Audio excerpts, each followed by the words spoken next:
وہ گاڑی چلا رہی تھی مگر اس کے ہاتھ کانپ رہے تھے، اس کا سارا جسم لرز رہا تھا، وہ گھر کا راستہ بھی بھول گئی تھی۔ ایک سنسان سڑک پر پہنچ کر بے اختیار اس نے گاڑی کو بریک ماری، وہیں گاڑی روکتے ہوئے گاڑی سے باہر نکل آئی۔ اسے سانس لینے میں تکلیف ہونے لگی، وہ اپنے سینے کو مسلتی ہوئی وہیں اس سڑک پر چکر کاٹنے لگی۔ ایسا لگتا تھا جیسے اسے انزائٹی اٹیک آ رہا تھا۔ یہ پہلی بار اس کے ساتھ تب ہوا جب اس کی ماں کی موت ہوئی تھی، دوسری بار اس شخص کی وجہ سے یہ حال ہوا تھا۔ آج بہت سالوں بعد اسے اپنی ماں یاد آئی اور بہت شدت سے یاد آئی تھی۔ وہ اپنی ماں کو یاد نہیں کرتی تھا تاکہ اسے تکلیف نہ ہو۔ ہانیہ اور مریم کو اس نے ماں بن کر سنبھال لیا تھا، ان کے لیے وہ صرف بڑی بہن نہیں ماں بھی تھی۔ مگر آج عمل کے لیے کون تھا؟ اس کے پاس تو ماں جیسی بڑی بہن بھی نہیں تھی، مگر ان سب میں وہ خود اپنے اندر کی اس بیٹی کو کہیں کھو چکی تھی۔ آج اس کے اندر کی وہ بیٹی باہر آ رہی تھی۔ وہ اس سڑک پر وہی گھٹنوں کے بل گری۔ ماما، میں آج بہت اکیلی ہو گئی ہوں، آپ کیوں چلی گئی مجھے چھوڑ کر؟ پلیز واپس آ جائے، آپ کی عمل کو آج آپ کی بہت ضرورت ہے۔ پلیز ماما، یہ دیکھیں میرے ہاتھ، آج تک میرے ہاتھوں سے میری نکاح کی مہندی کا رنگ بھی نہیں اترا اور میں تباہ ہو گئی۔ ماما، آپ کہتی تھی نا کہ عمل آپ کی بہادر بیٹی ہے، سب سنبھال لیتی ہے، جتنی بھی تکلیف ہو کسی کو بھنک بھی نہیں پڑنے دیتی، مگر آج مجھ سے نہیں ہو رہا ماما، میری ہمت ختم ہو گئی ہے۔ وہ سڑک پر دونوں ہاتھ رکھ کے بچوں کی طرح پوٹ پوٹ کر رو رہی تھی۔ اس کی چیخیں اس سنسان سڑک پر گونجنے لگی۔ مجھے آپ کی آغوش میں چھپنا ہے ماما، یہ دنیا بہت ظالم ہے، میرا دل چاہتا ہے کہ آپ کے پاس آ جاؤں، مجھے بھی اپنے پاس لے جائے ماما، کیوں مجھے اس ظالم دنیا میں تنہا چھوڑ دیا؟ اس کے دل پھٹنے کے در پر تھا، وہ آج کھل کر روئی، سارا جسم کانپ رہا تھا۔ وہ وہی گھٹنوں کے بل بازو لپیٹے بیٹھ گئی، مگر بے سکونی تھی جو بڑھتی جا رہی تھی۔ جتنی کوشش کرتی تھی وہ منظر بھول جائے، مگر وہ چاہ کر بھی بھول نہیں پا رہی تھی۔ اس نے غصے سے اپنے ہاتھ دیکھے، پھر کلائیاں، اور اب وہ غصے سے وہ ساری چوڑیاں اتار کر پوری قوت سے وہی سڑک کنارے پھینکتی جا رہی تھی۔ جب کلائیاں خالی ہو گئی تو کچھ سکون ملا۔ ابتسام کے الفاظ کانوں میں ہتھوڑوں کی طرح بچ رہے تھے۔ عمل، میں تمہیں کبھی کوئی تکلیف نہیں دوں گا، جیسی اس شخص نے دی، ٹرسٹ می۔ یہ الفاظ یاد آتے ہی اس کے وجود میں آگ لگ گئی تھی۔ کیوں کیا میرے ساتھ ایسا ابتسام، کیوں؟ ابھی تو مجھے یہ احساس ہوا تھا کہ مجھے تم سے محبت ہو رہی ہے، ابھی تو میں نے محبت پر یقین کرنا شروع کیا تھا۔ تم نے آج مجھے توڑا نہیں ہے، میری روح کے ٹکڑے ٹکڑے کر دیے ہیں۔ ابتسام، تم تو میرے محبت کے دعوے دار تھے، پھر کیوں کیا میرے ساتھ ایسا؟ اس سڑک پر دونوں ہاتھ مارتی بچوں کی طرح روتی ہوئی یہ سب خود سے ہی پوچھ رہی تھی۔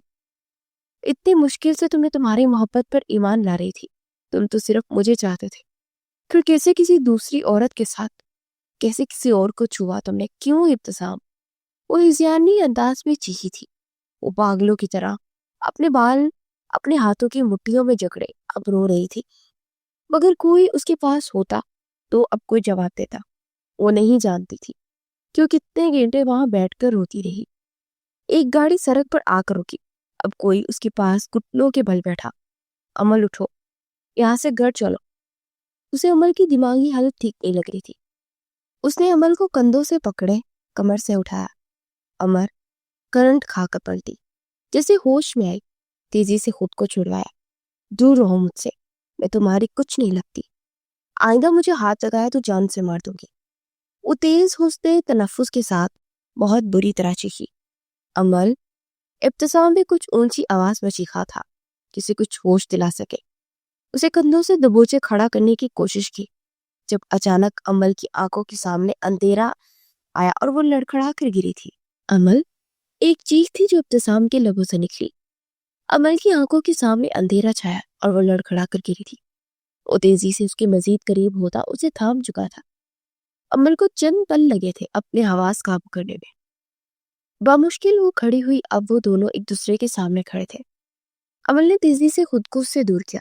خبردار، مجھے ان ہاتھوں سے چھونے کی کوشش کی جن ہاتھوں سے تم کسی دوسری کو چھوا ہے تم نے۔ وہ اپنا چکراتا ہوا سر سنبھال کر سیدھی ہو کر کھڑی ہو چکی تھی۔ اس کے الفاظ ابتسام کے سینے میں کانچ کے ٹکڑوں کی جان کی طرح جا کر پیوست ہوئے۔ تم غلط سمجھ رہی ہو عمل، ایسا کچھ نہیں ہے جیسا تم نے دیکھا۔ وہ وضاحت کرنا چاہتا تھا مگر وہ اس کی بات کاٹ گئی۔ مجھے تمہاری کوئی جسٹیفیکیشن نہیں لینی چاہیے،